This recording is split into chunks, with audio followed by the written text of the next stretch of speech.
Just wanted to hear what you got to say about these horrific on-camera murders that we're dealing with here. I mean, it feels like what I imagine the analog is the 1960s, but what are your thoughts? Well, first thought is it ain't over yet. The shoes may drop. I mean, there could be tit for tat. There's going to be political repercussions. It's probably going to affect the discourse going forward in the country for some time. There could be political implications in terms of, the midterms are still a ways off, but that looms in I've just been listening because it's a lot to take in.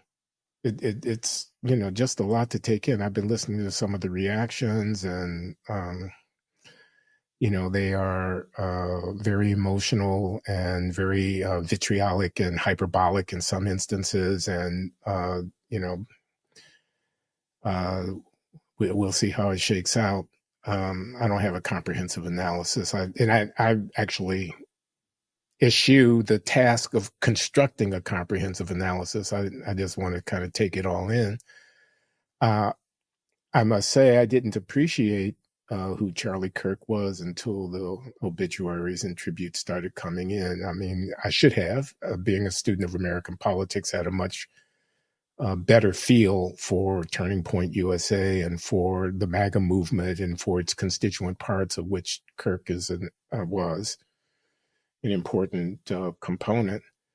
I see that he is much despised and much beloved, and that therein lies a tale. It clearly underscores the schism in its sensibility and commitment and conviction that characterizes our political time. The speculations could be endless here, and I'm loath to enter into them, but I'm holding on to my chair with both hands. I'm a little bit scared, frankly, for my country. Is the left to blame for this? Oh, no, I wouldn't say that. I think the president came close to saying that. That's what I heard. I think to that extent, shame on him, because that's not what the leader should be doing right now. It looks like the person in custody isn't your typical leftist radical, and I don't know much about him, so I don't want to say anything further. And more will be revealed in the fullness of time. We're just like 24 hours from his apprehension. But the left, the right, the media, is the heightened verbiage, the comments of he's a terrible, fascist, things like that people have said about him, did that contribute in some way to this killing? I'll go this far. So the guy's a devout Christian. He's a MAGA conservative. He's a movement person since his high school days. Yep. He's an operator and an organizer. He's a personality. He's a podcast personality of social media, millions of followers and whatnot.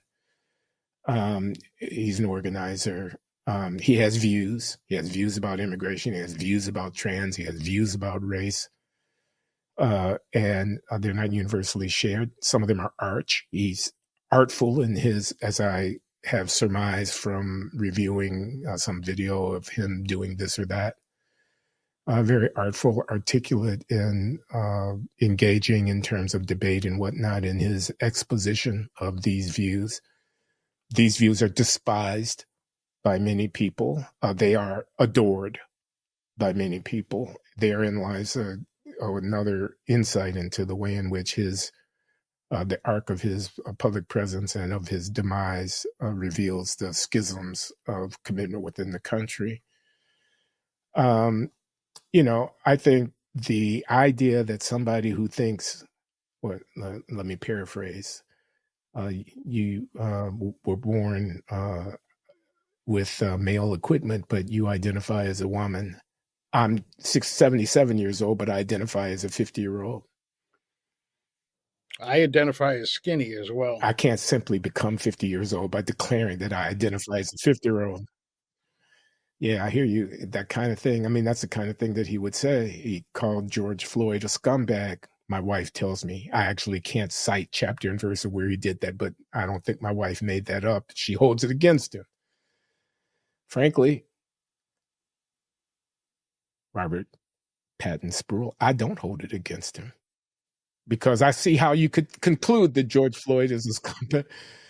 But all I'm saying is, please don't get mad at me, people. Please don't get mad at me. I'm not calling George Floyd a scumbag. I'm saying I can see how somebody would think that. They're not beyond the pale because they think that. He has said, that is, Charlie Kirk has said, again, I paraphrase, if you took 30 million Afghans and you moved them to Japan, Japan wouldn't be Japan anymore, would it? To which the obvious answer is no, it wouldn't. But the implication is, if you allow 30 million undocumented people to enter the country, whatever the number is, America won't be America anymore, will it? Again, I'm not endorsing that position. That's a position that infuriates a lot of people. But I can see that that's an argument that you would have to take on and refute. And many other things besides. What am I saying? I'm saying disagreement about things like that has become a basis for hatred and seeing people as despicable and beneath contempt. And surely that's part of the backdrop of our environment, whether or not it's causally implicated in the particular shooting that we're talking about, and it's not healthy for the country.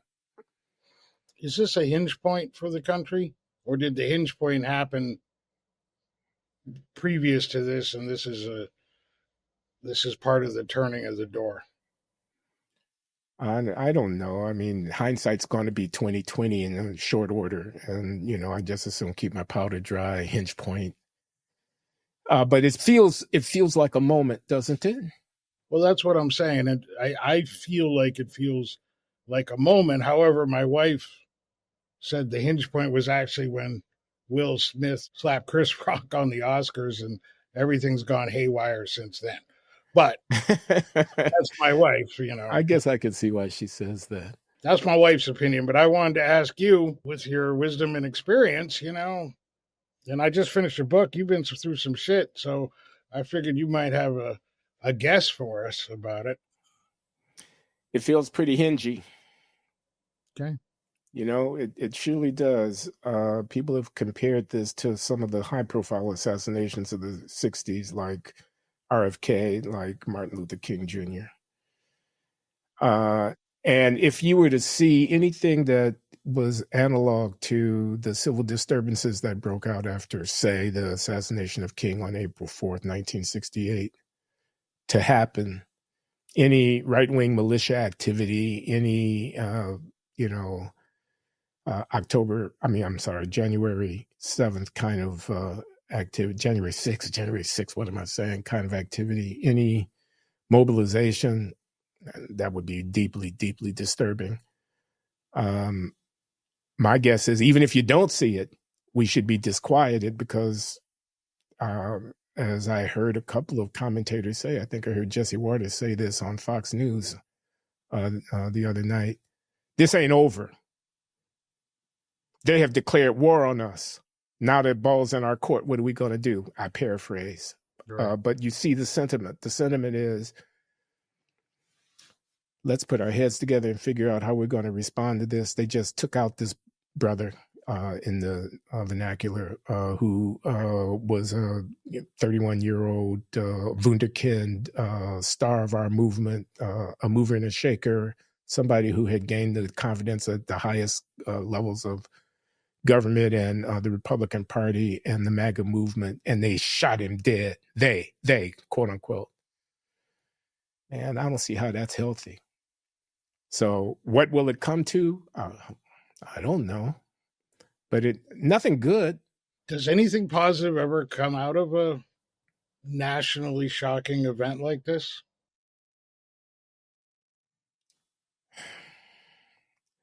I suppose the historians could go through the record and find and trace out a line of causality in which, although there was trauma, out of the trauma emerged something good. but I can't think of anything. Yeah. I didn't watch the video. I won't watch the video. I don't ever watch these kinds of videos when they come out. I just, as I've gotten older, I find it much more difficult to stomach. Never mind real violence, even violence in movies I find harder to take. And this is just kind of, I don't want to say unthinkable, because it's very thinkable. I got stuck on a TikTok thing that just kept recycling the moment in which the bullet went into his neck. It didn't quite show the blood gushing out, but they showed the jerking of his head, and it was running over and over and over and over. And I had a hard time looking away until I just couldn't take it anymore. So what were your first reactions when you saw the news break? Oh my God. First of all, who did it? And the conspiracy theories are flying around, false flag and, Israel and, all this kind of stuff. And I resolutely determined that I was not going to bite on conspiracy theory speculation hours after an event like this. I was going to wait and see what happened and keep my powder dry. I was listening to some of the commentary, and some of it, this kind of stuff of people on the left saying, oh, he got what he had coming.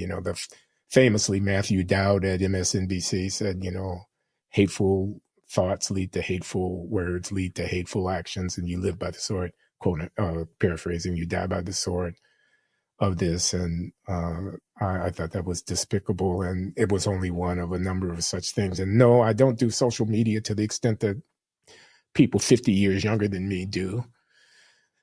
So I can't cite chapter and verse about what everybody was saying at X and, Reddit and wherever, but I gather from some of the summaries that I have seen that some, pretty outlandish stuff was being said on both sides. I mean, on all sides, perhaps I should say, both characterizing the victim as somehow having brought it on himself because of his hateful views, but also of stimulating thoughts about revenge and, they are after us and they are killing us and we are at war with them, and Civil War kind of emotions that I just can only pray. And I'm willing to say that I will pray that they don't manifest themselves in terms of retributive action.